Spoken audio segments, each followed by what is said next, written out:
Learning Objective 4 from Section 2.3 is to identify and describe Type 1 and Type 2 errors in context.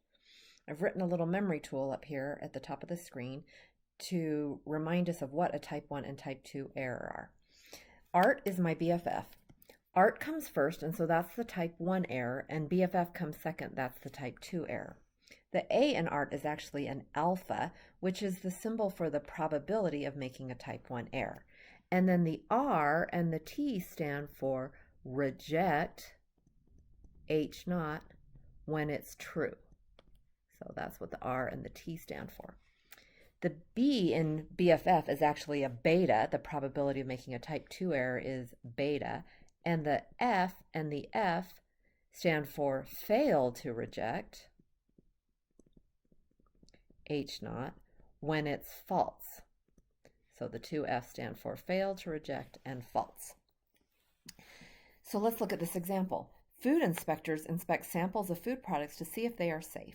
This can be thought of as a hypothesis test where the hypotheses are H naught, the food is safe, and HA, the food is not safe. Describe a Type 1 error for this situation, not just a general definition. The general definition is that we reject the null hypothesis when it's true. But in this situation, that means that we're rejecting that the food is safe when it actually is safe.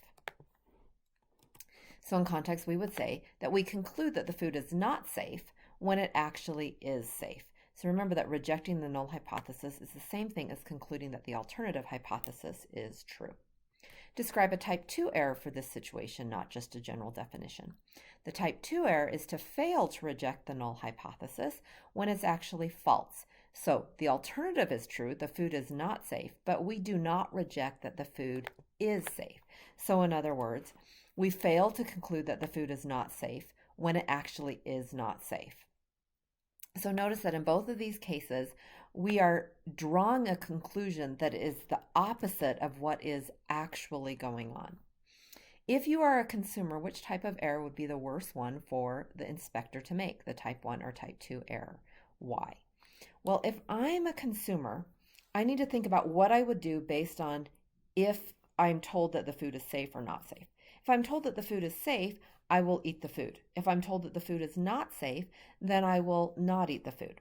The two possible errors are to have safe food that you don't eat because you think it's unsafe, or unsafe food that you do eat because you think it's safe. If I'm a consumer, I would rather not eat safe food than eat unsafe food. So which would I think is worse? Well, a Type 2 error is worse for a consumer since they would purchase and eat food that they think is safe when it actually is unsafe and could make them sick. Let's look at one more example. A medical researcher claims that 10% of children suffer from a certain disorder. The hypotheses used to test this claim are H naught, P equals 0.1 versus HA, P is not equal to 0.1. Identify the Type 1 error for the test. So remember, this is our art. We're going to reject the null hypothesis when it's actually true. So since a Type 1 error means that we reject the null hypothesis, I know it can't be A or B because both of those talk about failing to reject.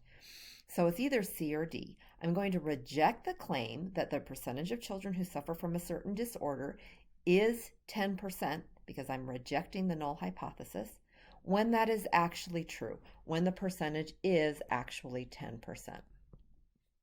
So that's answer D here, which describes rejecting the null hypothesis when it's true.